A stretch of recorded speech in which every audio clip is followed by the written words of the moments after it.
Welcome to another episode of M&A Plus, The Art After the Deal, where we explore the behind-the-scenes complexities and strategies of mergers and acquisitions. Today, we're joined by Lawrence Howorth, president and founder of Howorth International, where he supports clients throughout the full life cycle of international M&A transactions.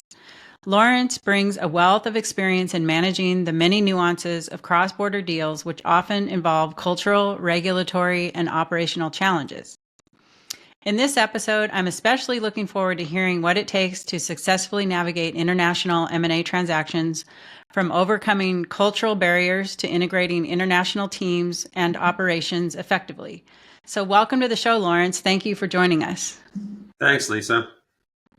So first, I'd like to start with just learning a little bit more about you and how you got to where you are today. I'm always interested in the journey, especially when it comes to international things. I, in fact, live around the world myself. So I'm especially interested to hear how you got really interested in this international area of M&A as well.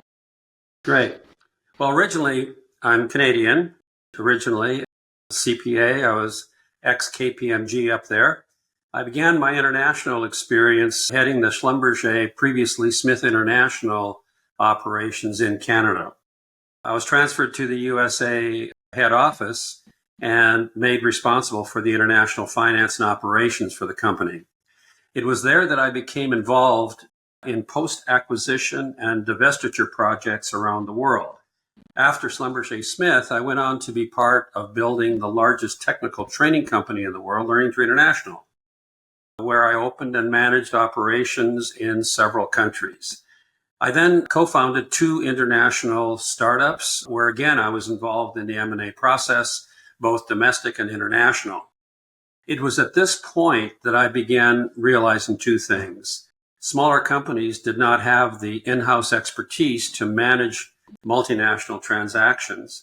And the key to the success of the deal was the before and the after. Much of my work now is focused on international market entry, where M&A is one of the strategies for entering the market. Okay, good. So when you say international market entry, could that be a U.S. company that wants to enter into a foreign country and the other way around as well? Exactly, both ways. I'm working, Okay. for example, with about 19 companies out of Japan right now. Wow. Okay. So the other question, and I was just curious, you said that you worked in some foreign countries early on, and what countries were those? Well, a lot of South America, Colombia, Brazil, Mexico and Central area, Middle East, Saudi, the Emirates, in Europe, Sweden, the UK, France, in Asia, Korea, Japan, Singapore, Australia. Wow, that's a lot. I would ask you which country you like working in the best, or which Well, what I'm area of not, the world do I'm you not like? sure I have a favorite. I've had very good experiences and some not so good in all countries. So I'm Okay. pretty open on that. Yeah, makes sense. Okay, so let's switch to, the M&A world. So I'd like to hear your thoughts on what some of the more common challenges are that you encounter in these cross-border transactions. And then a second side to that would be how the cultural differences impact. So it's kind of a two-part question. Throughout the work, both with my employers as well as at Howorth International, again, I recognize two things, Lisa. Again, the success of the deal was highly dependent on people involved at all levels of the organizations. And this is not just the executives, attorneys, banks, and accountants. A lot of times when people think of M&A, they think about, the gurus of the deal. Unfortunately, I've seen deals scuttled by people on the shop floor. Setting expectations and managing the before and after activities of a transaction is key to the success of this transaction. So through my work focused on international market entry, I focused on these two things. Great. So that actually does lead into my next section here, which is really to dive deeper into the post-close dynamics and maybe talk a little bit about the post-close phase in an international context and some of the challenges and how you might approach that. Sure. So Lisa, Again, there's usually a reason that an M&A transaction occurs. It may be financial, it may be market driven, it may be products, workforce, competition. There's a number of reasons that an M&A transaction is developed. Often that reason is not very well communicated to the people that are affected. There's often limited attention given to developing a detailed plan pre and most importantly post, and walking through the scenarios and issue identification and the mitigation of those issues. Mm-hmm. Cultural issues can be severe depending on the country. Also, the fees for local experts can be pretty heavy. There may be currency fluctuations depending on the country. Often the parties do not spend enough time in the planning and assessment stages of the transaction to identify those potential issues before they're in their face. So that's a good point. I talk to a lot of people on my podcast here, and the planning always comes up, or the lack thereof. Yes. So it would be maybe if you can provide maybe some more detail about a plan, especially I'm looking at the post side where it's probably even more important and less likely done, as thoroughly as it would need to be. So can you maybe talk about like what all specific things would need to be in a plan?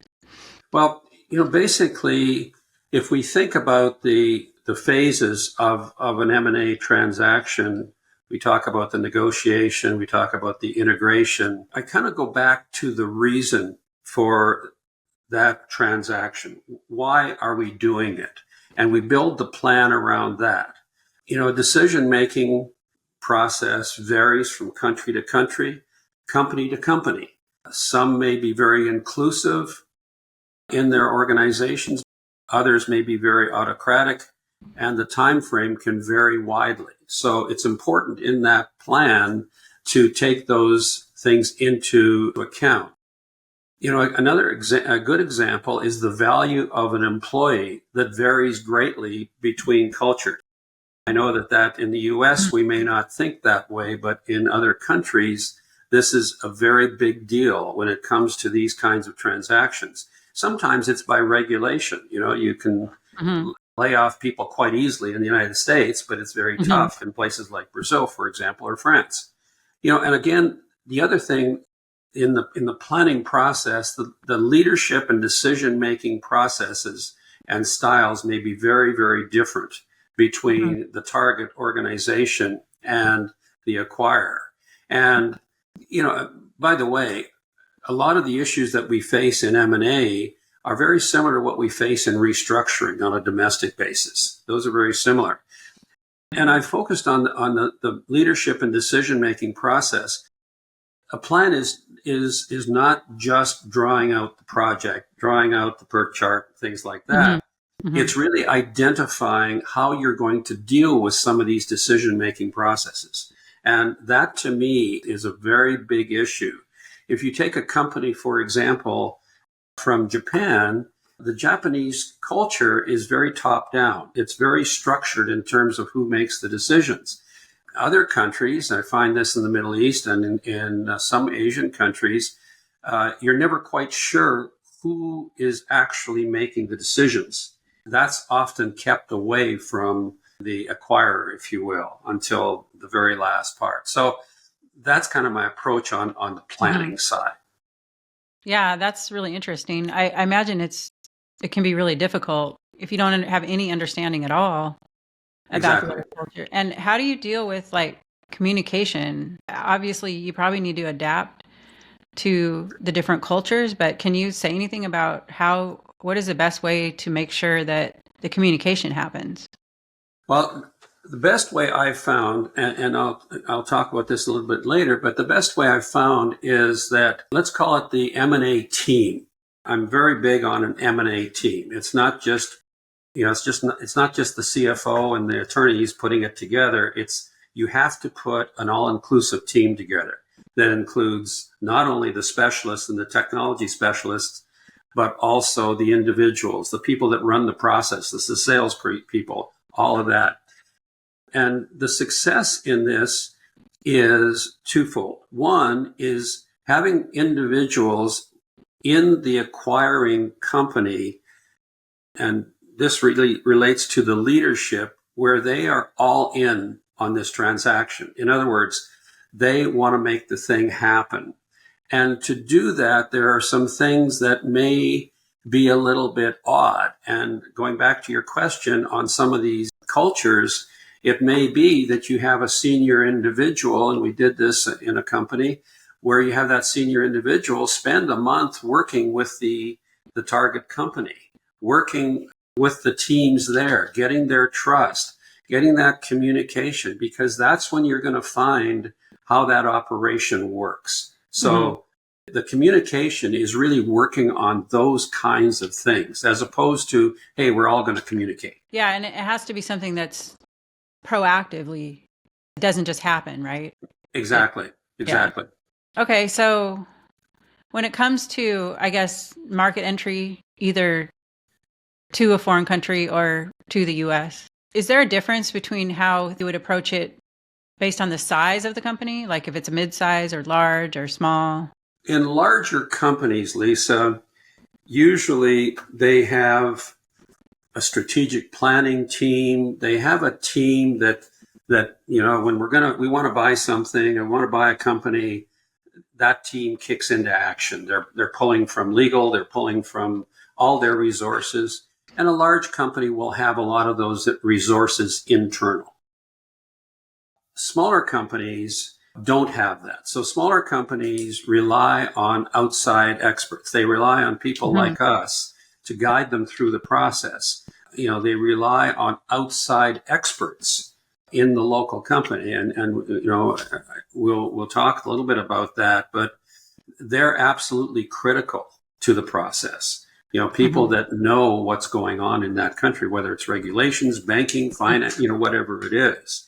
And so from that perspective, a smaller company needs to put that team together. And that's one of the roles that we play, is pulling that team together, getting the experts, even people like, some of the big five, my alma mater, KPMG, they have a lot of people around the world in various offices that they can pull together for these things. Right. But one of the things that I often caution is, let's not run the M&A process just by the technical people. You've got to have the shop people, the shop floor, the manufacturing, the sales, the customer service. All of those people have to be put on the team and have a voice. Absolutely. So I know that we had talked before, and we talked a little bit about the sales team specifically. So I know you were mentioning there were some unique challenges to integrating sales teams cross-border. So can you talk a little bit about that? Yeah. So for example, when you're learning the culture of a country and learning how that company operates within that country, you'll often find that selling is different. People regard salespeople differently in different cultures.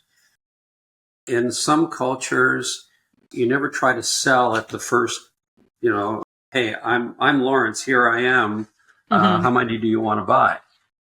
It's usually after a lot of dinners and getting to know each other before that happens. The other thing that is interesting is the sales technology and the reporting and sales process is very different. This plays into the actual M&A, the technical side of it, when you're trying to close a deal and you've got, either work in process or you've got sales orders that are still out there. A lot of companies get hung up on that. There's an issue. And unless you've got a very well-defined process of identifying those, you can get yourself in problems big time.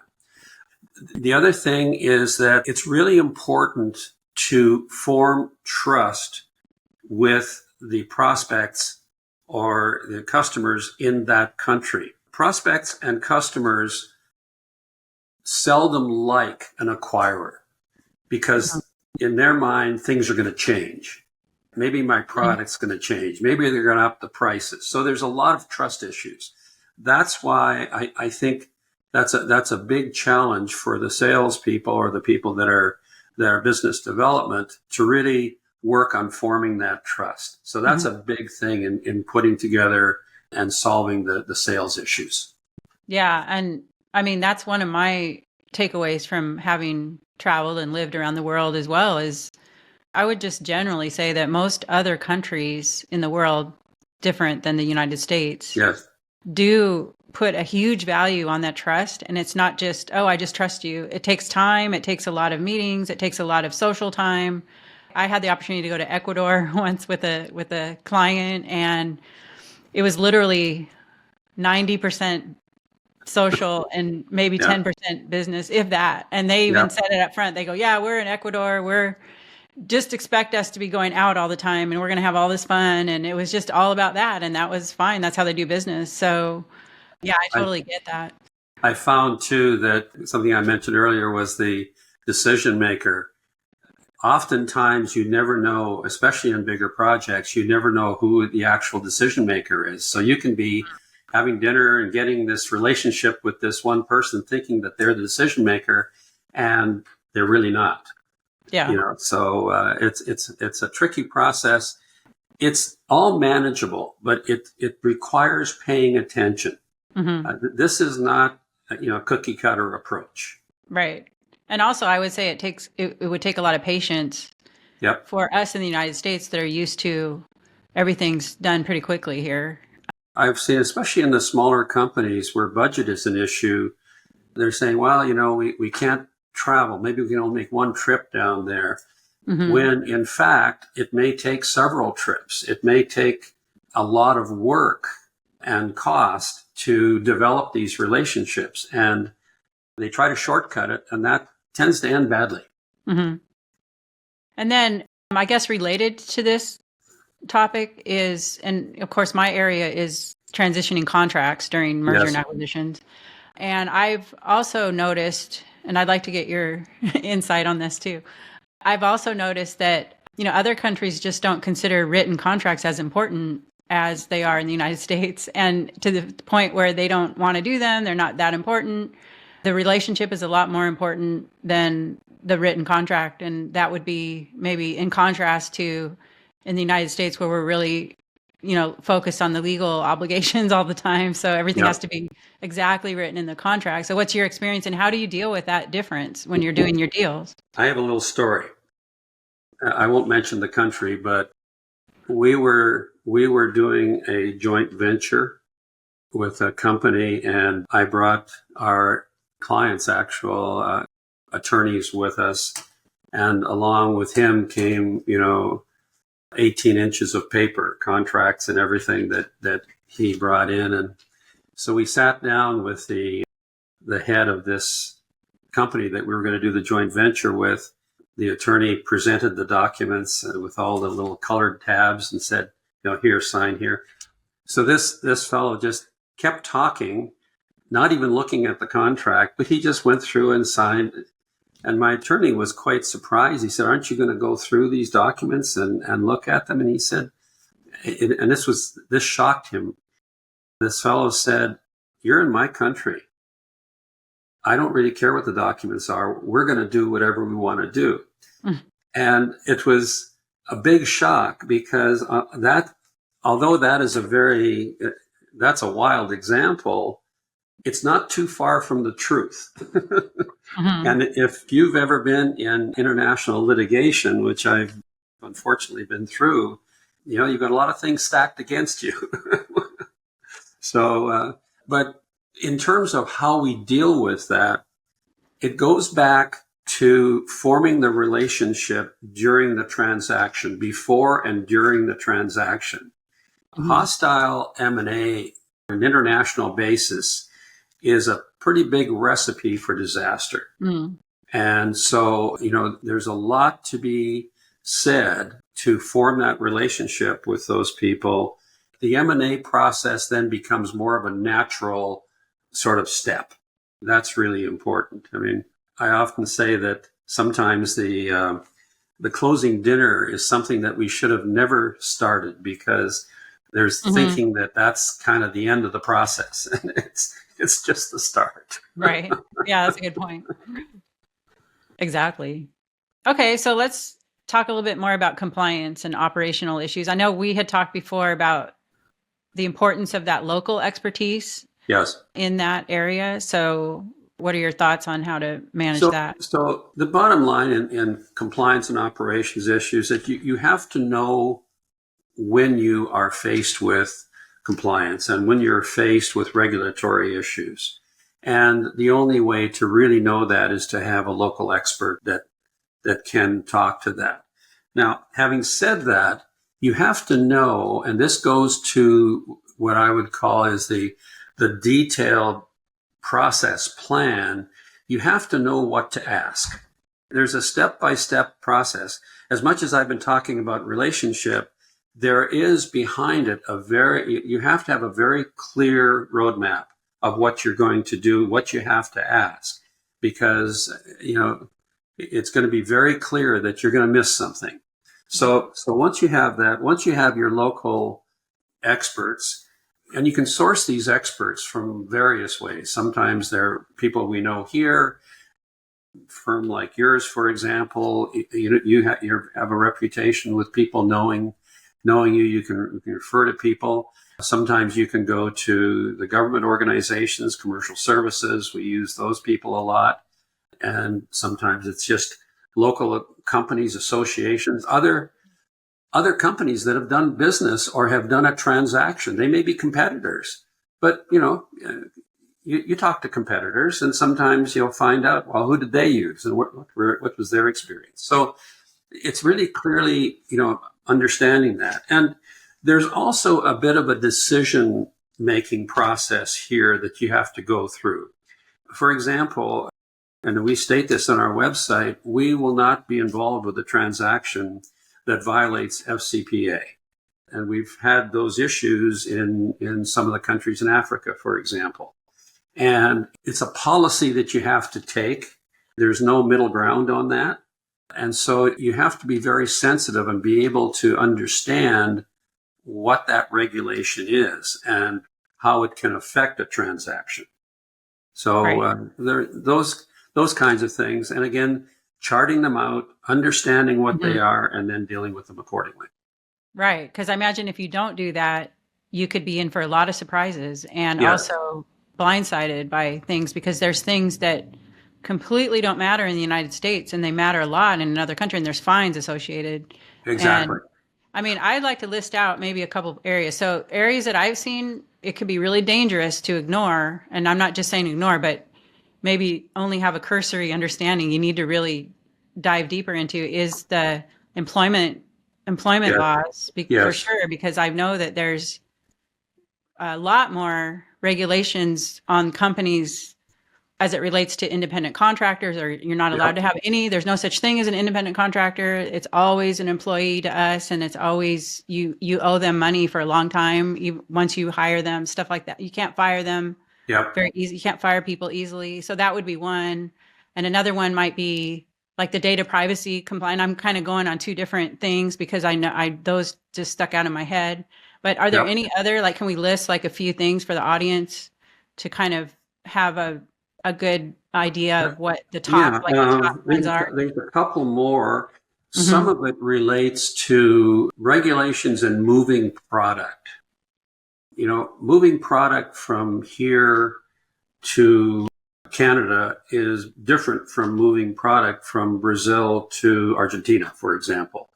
And, I'm a professor over at Dallas College, and that's one of the courses I teach is, some of the customs regulations and how to identify what those are and understand that you have to model so those regulations into your business plan for what you're trying to achieve. I'll give you an example. What I'm finding is with a number of Japanese companies, they are setting up operations in Mexico.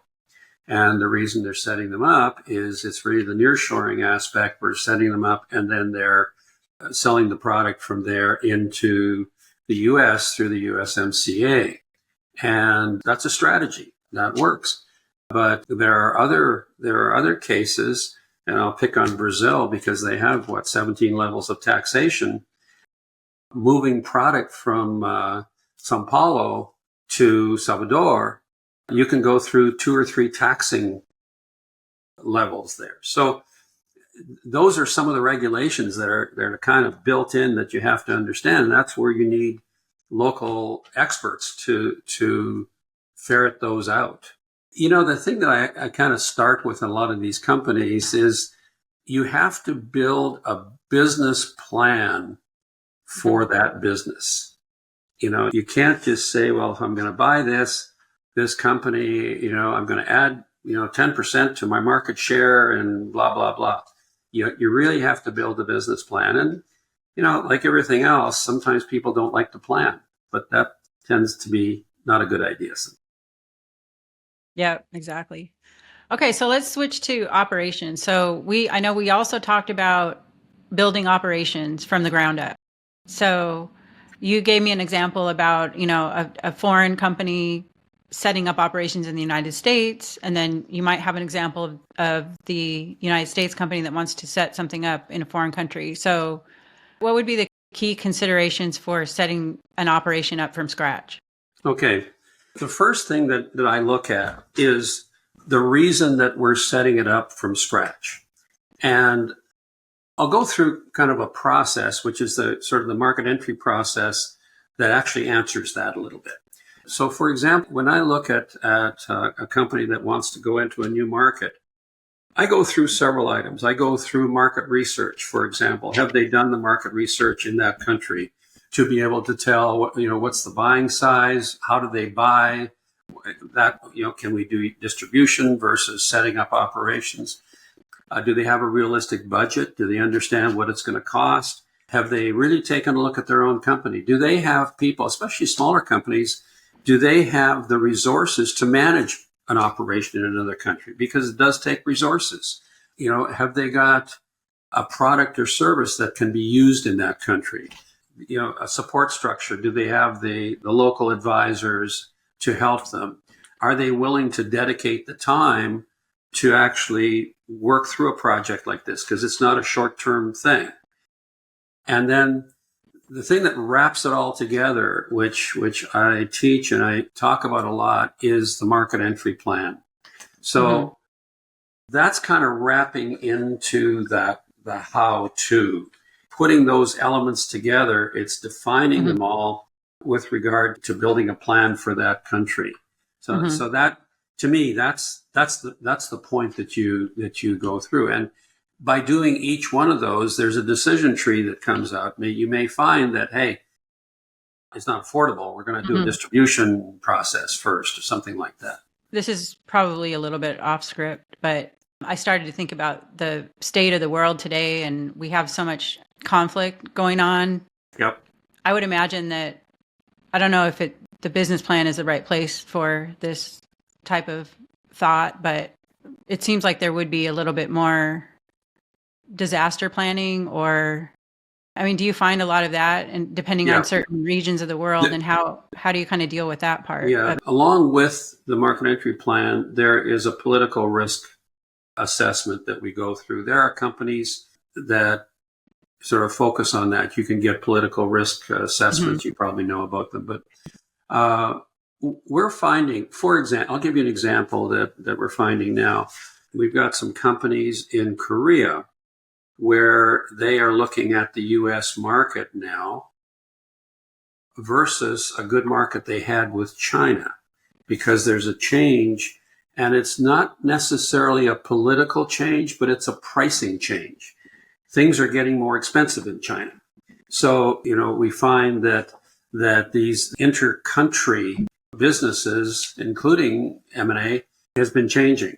We're finding that there's companies now from Taiwan are looking here at the U.S. So there is a very, very real, and you're right to note that there's a very real change that's going on in the world right now. There was a period of time that we looked at technology in some of the Middle Eastern countries, in Jordan and Qatar and in Israel and the Emirates. And now the companies are saying, wait a minute, what kind of risk do I have if I put a facility there? Or if I have to bring product down, through the Suez, what kind of risk am I associated with? And so the whole risk assessment, whether it be political, whether it be financial, whether it be economical, is a very, very large thing. And unfortunately, even though some of the larger companies, they don't know how to attack that. They don't know what do you do? How do you make a decision? And oftentimes the decision is no decision. They just don't. And the other thing that's very, very tough for companies is these change. And Lisa, you can take a look at the last 8 months. Look how many things have changed in so many of these countries. And, you start a process, an M&A process of a purchase or some kind of a merger. These processes can run for a year.